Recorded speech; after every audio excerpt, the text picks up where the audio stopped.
Abhishek Bandyopadhyay chartered flight বিতর্ক নিয়ে সবার আগে খবর করেছিল দ্য ওয়াল, আর তার তদন্তে নেমে ইডি কলকাতার রাধাবাজারের এদো গলি থেকে এক যোগসূত্র খুঁজে পেয়েছে সোজা ক্যারিবিয়ান দ্বীপপুঞ্জ পর্যন্ত। কি সেই যোগসূত্র? কথা বলবো, আমার সঙ্গে রয়েছেন দ্য ওয়ালের editor in chief Shankhadeep Das. এ তো কেঁচো খুঁড়তে এক সুড়ঙ্গ খুঁজে পেয়েছে ইডি, মানে রাধাবাজারের গলি থেকে সেখান থেকে সোজা ক্যারিবিয়ান দ্বীপপুঞ্জের কেম্যান পর্যন্ত পৌঁছে গেল। কি সেটা? দর্শকরা অধীর আগ্রহ নিশ্চিতভাবে এটা জানবার জন্য। দেখো, প্রাইমারিলি যেটা ছিল যে তৃণমূল কংগ্রেস পার্টি মামাশ্রী মানুষের পার্টি, মানে কি একদম পিছিয়ে পড়া অনগ্রসরদের পার্টি, সেই পার্টির নেতা অভিষেক বন্দ্যোপাধ্যায় কলকাতা দিল্লি করে বেড়ান যে চার্টার্ড বিমানে করে। এটা প্রাথমিক খবর ছিল। সেই খবর থেকে খুঁজতে খুঁজতে পাওয়া যায় যে এই বিমান ভাড়ার জন্য কত টাকা করে পার্টির এক্সচেকার থেকে, পার্টির কোষাগার থেকে কত টাকা দেওয়া হয়েছে। এইখান থেকে ইডি যে তদন্তে নেমেছে, এখন দেখতে পাচ্ছে যে এটা অদ্ভুত একটা চক্র। মানে যে কোম্পানি কেয়ারওয়েল এভিয়েশন প্রাইভেট লিমিটেড, যার কাছ থেকে এই বিমান এবং হেলিকপ্টার ভাড়া নেওয়া হয়েছে, দেখা যাচ্ছে যে সেই কোম্পানির কাছে একটা ট্রান্সফার হয়েছে 160 কোটি টাকা। সেই কোম্পানি তার একটা নতুন কোম্পানি তৈরি করেছে, অ্যাফিলিয়েটেড কোম্পানি। এটা ইডির যে তদন্তে বেরিয়েছে এবং ইডি যেটা জানিয়েছে, তারা আবার একটা এমব্রেয়ার বিমান কিনেছে, এমব্রেয়ার লিগ্যাসি 600 বিমান, যার কস্ট মোটামুটি ভাবে ভারতের মানে 87 কোটি টাকা থেকে 110-120 কোটি 12 কোটি টাকা, 87 বা 88 ক্রোর্স আনুমানিক এই রেঞ্জের দাম। এবং তারা আবার একটা কিনেছে অগাস্টা গ্র্যান্ড নিউ 109 হেলিকপ্টার। আচ্ছা, এবার তৃণমূলের টাকা ট্রান্সফার হলো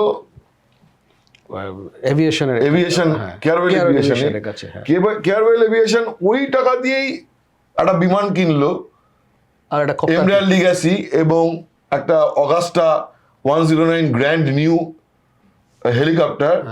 সেই হেলিকপ্টার এবং সেই বিমানই ভাড়া দেওয়া হয়েছে আবার তৃণমূলকে, আবার তৃণমূল ভাড়ার টাকা দিয়েছে ওই ইয়েকে। তাজ্জব ব্যাপার তো, মানে চক্রাকার একটা লেনদেন, ঠিক আছে।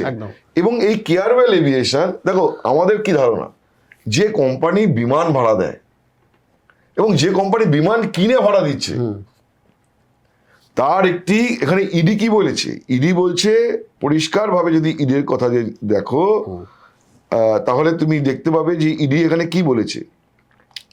ইডি বলেছে যে investigation revealed that around 160 crore was transferred from AITC bank accounts to Messrs Kearwell Aviation Private Limited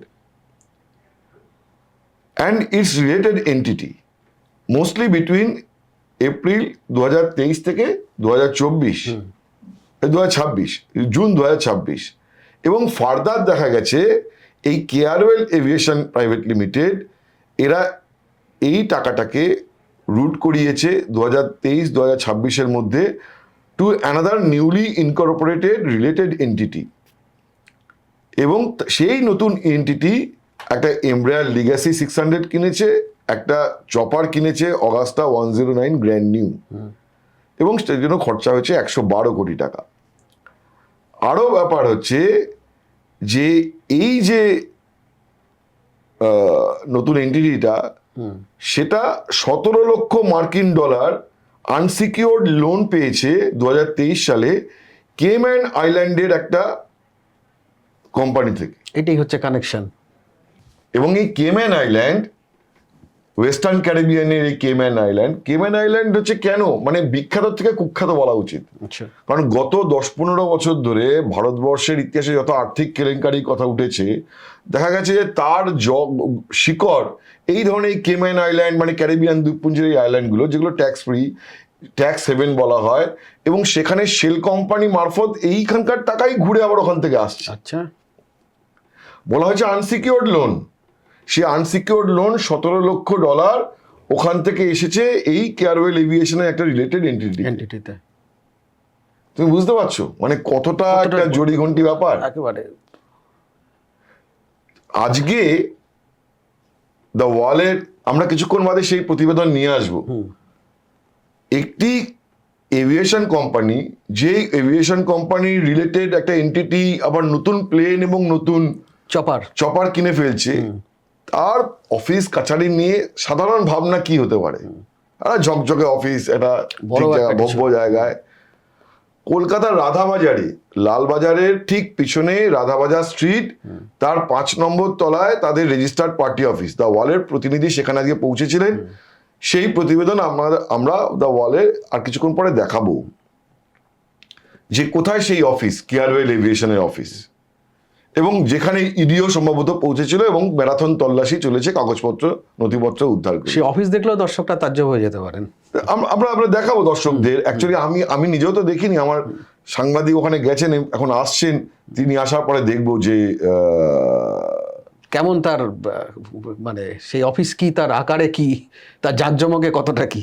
এবং ইডি যেটা বলছে যে এই এমব্রায়ার লিগাসি 600 এয়ারক্রাফট এবং অগাস্টা হেলিকপ্টার, এইগুলোকে তৃণমূলকে ভাড়া দেওয়া হয়, এবং even though they were purchase from AITC corpus, মানে তৃণমূলের তহবিল থেকেই কেনা বিমান, সেই বিমান ভাড়া দেওয়া হয়েছে তৃণমূলকেই।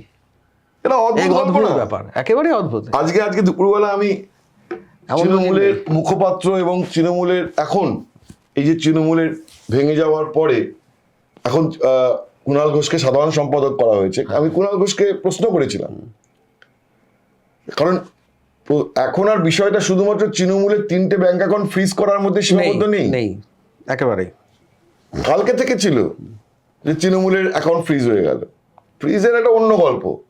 আজকে আমি কুণাল ঘোষকে বললাম যে আজকে আপনি যে এই যে তৃণমূলের তহবিল নিয়ে এসব নিয়ে বলতে চাননি, কিন্তু আসল কথাটা হচ্ছে যে এই যে ইডি বলছে যে তৃণমূলের টাকায় কেনা বিমান তৃণমূলকেই ভাড়া দেওয়া হলো একদম, এবং এখানে একটা কেম্যান আইল্যান্ডের যোগ আছে। আচ্ছা, এই কেয়ারওয়েল এই এভিয়েশন যেটা, একেই কেন বেছে নিল? এদের সঙ্গে কি ওই ক্যারিবিয়ান দ্বীপপুঞ্জের না, এবারে দেখো কেয়ারওয়েল এভিয়েশন হতে পারে, আমি তো জানি না কেন বেছে নিয়েছে, সেটা তো ইডি খুঁজে বার করবে। কেয়ারওয়েল এভিয়েশন আর কলকাতার কোম্পানি, এবং তার 2জন ডিরেক্টর আছেন, তাদের নাম, দাম ইত্যাদি প্রভৃতি সবই ইন্টারনেটে অ্যাভেলেবেল, মানুষ চাইলে খুঁজে দেখেও নিতে পারে। তো আজকে কুণাল ঘোষকে আমি যখন জিজ্ঞাসা করলাম, তখন উনি আমাকেই জিজ্ঞাসা করলেন যে ইডি কি বলেছে। আচ্ছা, বলছি যে আচ্ছা এরকম ব্যাপার, আমি তো শুনে তাজ্জব বনে যাচ্ছি, আমরা তো সব কিছু জানিই না, পার্টি তো কিছু জানেই না। এবং মমতা বন্দ্যোপাধ্যায়, আমি কালকেও বলেছি আজকেও বলছি, পার্টির চেয়ারম্যান মমতা বন্দ্যোপাধ্যায়, এবং যিনি মনে করেন যে তার পুঁজি রাজনীতিতে হচ্ছে অনেস্টি, ঠিক সততার প্রতীক বলতে, অনেস্টি এবং ইন্টিগ্রিটি যার রাজনৈতিক পুঁজি, তার পার্টিতে টাকা চলে যাচ্ছে এভিয়েশন কোম্পানি, পার্টির কারো জানেই না, এবং ইডি বলছে ওই টাকা দিয়েই কেনা বিমান তৃণমূলকে ভাড়া দেওয়া হয়েছে, এবং মমতা বন্দ্যোপাধ্যায় চড়েছেন ওই বিমানে। তো কুণাল ঘোষ আমার কাছে বলেছেন যে এটা যদি সত্যি হয়, ইডি যদি বলেন, আমরা চাইবো, আমি ডিমান্ড করছি যে ইডি তদন্তের গোড়া পর্যন্ত যাক। খুব সিগনিফিক্যান্ট এটা। কুণাল ঘোষ বলেছেন যে আমাকে বলেছেন ফোনে এবং অন রেকর্ড, যে কারণে আমি এখানে বলতে পারছি, এটা কোনো অফ রেকর্ড ঘরোয়া আলোচনায় বলা নয়, অফিসিয়ালি কুণাল ঘোষের রিয়াকশন হচ্ছে এই গোটা ঘটনাটা শুনে আমি তাজ্জব বনে যাচ্ছি যে এরকম হতে পারে, এবং এটা যদি সত্যি অভিযোগ হয় তাহলে আমি চাইবো যে এনফোর্সমেন্ট ডিরেক্টরেট যে তদন্ত এজেন্সি এর গোড়া পর্যন্ত যাক, যে এই যে আর্থিক লেনদেন হয়েছে, কে করেছে, কারা এর নেপথ্যে রয়েছে, এবং কিভাবে টাকা তছরূপ হয়েছে, মানে এটা প্রকাশ্যে আসুক পুরো। দেখো, আমি গতকালও বলেছি, আজকেও বলছি যে তৃণমূলের কোষাগারে এখন 440 কোটি টাকা পড়ে আছে, অথচ দেখা গেছে যে একটা ফাইন্যান্সিয়াল ইয়ারে 650 কোটি, 665 বা 650 কোটি টাকা এসেছে, আর একটা ফাইন্যান্সিয়াল ইয়ারে ইলেকট্রাল বন্ডের মাধ্যমে 550 কোটি টাকা এসছে, আর একটা ফাইন্যান্সিয়াল ইয়ারে 350 কোটি টাকা এসছে, আর একটা ইয়ারে 200 কোটি টাকা এসছে। এই যে পুঞ্জীভূত টাকা, এক একটা ইলেকশনে 200, 250, 300 কোটি টাকা খরচা হয়েছে, বাকি টাকা কোথায় গেল? তাহলে তো 1000 কোটির বেশি টাকা। এই প্রশ্নটাই তো তৃণমূলের মধ্যে থেকে উঠছে, এবং ডিমান্ড উঠছে যে তৃণমূলের গত 10 বছরের অ্যাকাউন্টে পুরো অডিট করা হোক, কোথায় কোথায় টাকা খরচা করা হয়েছে। সবচেয়ে বড় কথা হচ্ছে যে আজকে যে বিমান ভাড়া হয়েছে, যে 100 কোটি টাকা বিমান, কারা চড়েছে? কুণাল ঘোষ চলেছেন? তৃণমূলে যে এত মন্ত্রী, ফিরহাদ হাকিম, অরূপ বিশ্বাস বা বিভিন্ন পদাধিকারী যারা সাংসদ বা রাজ্য সভাপতি সুব্রত বক্সি, এতজন সাংসদ, আমি জানি না ডেরেক হয়তো চলেছেন, কারণ অভিষেক বন্দ্যোপাধ্যায়ের সাথে অনেকবার তাকে দিল্লি কলকাতার সাথে দেখা গেছে, কিন্তু বাকিরা তারা জানেন তাদের ক্ষমতা ছিল প্রশ্ন করার। আজকে নিশ্চয়ই প্রশ্ন করবেন, প্রশ্ন তো উঠছে এবং মমতা বন্দ্যোপাধ্যায়কে এই প্রশ্নের জবাব দিতে হবে তাকেই তো দিতে হবে যে এই পার্টির টাকা, যে অভিযোগটা উঠছে, যদি সৎ পথে সঠিকভাবে অর্জিত টাকা খরচা হয়, কারোর কিছু বলার নেই, দুধ কা দুধ পানি কা পানি হয়ে যাবে। এটা তো এখনো পর্যন্ত তদন্তের স্তরে আছে এবং ইডির অভিযোগ। আমিও যা বলছি সবই হচ্ছে ইডির তদন্ত অভিযোগের ভিত্তিতে। একেবারে আমরা এর আগেও যে তথ্য দিয়েছিলাম যে দুটো ফাইন্যান্সিয়াল ইয়ারে হেলিকপ্টার আর এবং প্লেন চার্টার ফ্লাইট বাবু যত টাকা খরচা হচ্ছে সেটা তো ইলেকশন কমিশনে যে এভিডেভিট টিএমসি দিয়েছে তার ভিত্তিতে। কিন্তু এই যে ফাইন প্রিন্ট, এআইটিসি অ্যাকাউন্ট থেকে কত টাকা গেছে কেয়ারওয়েল এভিয়েশনের অ্যাকাউন্টে, সেই টাকা কোথায় রুট হয়েছে, কোথা থেকে কেম্যান আইল্যান্ড থেকে আনসিকিউর্ড লোন এসছে, এগুলো তো সাধারণ মানুষের কাছে বা হাতে নাগালে পাওয়ার কথা না, ইডি পেতে পারে। একেবারে এর অভিজ্ঞতা তো অনেক দূর যেতে পারে, অভিজ্ঞতা অনেক দূর যেতে পারে। কোয়েশ্চেন উঠবে পলিটিক্সে, রাজনৈতিকভাবে। এবং দেখো পশ্চিমবঙ্গের রাজনীতিতে মমতা বন্দ্যোপাধ্যায় যেমন বলেন যে তিনি সততা এবং নিষ্ঠার সঙ্গে রাজনীতি করেছেন, প্রয়াত মুখ্যমন্ত্রী বুদ্ধদেব ভট্টাচার্যও তো তাই করেছেন। তিনিও তো দু কামরা ফ্ল্যাটেই থাকতেন একদম শেষ জীবন পর্যন্ত। বিমান বসুরা যে কিভাবে থাকেন, ফলে সততার নিষ্ঠার শুধুমাত্র একমাত্র তৃণমূলেরই রয়েছে, বাকিরা দেখায়নি তা নয়। ক্লেম করতেন। আমরা একবার সৎমন্ত্রী সিরিজের স্টোরি লিক করতে শুরু করেছিলাম দ্য ওয়ালে, তাতে আমরা স্টোরি করেছিলাম যে বাম জমানায় একজন মন্ত্রী, তিনি সন্ধেবেলা ঘরের বাইরে লালবাতি জ্বালিয়ে দরজা বন্ধ করে দিয়েছিলেন। ভেতরে কি করছিলেন না, ছেঁড়া পাঞ্জাবির বোতাম নিজে নিজেই সেলাই করছিলেন। ফলে পশ্চিমবঙ্গের যে রাজনৈতিক সংস্কৃতি, সেটাও তো লুটের সংস্কৃতি নয়, রাজনৈতিক হিংসার সংস্কৃতির যে ক্ষেত্রে তুমি বলতে পারো বামেদের দায়ী করতে পারো, বা পরবর্তীকালে কিছু বেনজল ঢুকে গেছিল এবং জেলা স্তরে কিছু দুর্নীতির অভিযোগ উঠেছিল। কিন্তু দুর্নীতি এই পর্যায়ে, কিন্তু এই পর্যায়ে এই কদর্য বিষয় আসলে তো বাম জমানার বিরুদ্ধে এরকম ভাবে অভিযোগ ওঠেনি। বা তুমি দেখো সর্বভারতীয় ক্ষেত্রে তুমি সাংবাদিকতা করেছো দীর্ঘদিন, বিভিন্ন রাজনৈতিক দলের তহবিল নিয়ে অনেক সময় অনেক অভিযোগ উঠেছে, কিন্তু ক্যারিবিয়ান পর্যন্ত কিভাবে টাকাটাকে কিভাবে ট্রান্সফার করানো হবে সব দিক ফাঁকি দিয়ে বা সব দিক বাঁচিয়ে, এরকম তুমি কোনো রাজনৈতিক দলের ক্ষেত্রে, আমার কাছে এটা খুবই নতুন অভিনব লাগছে।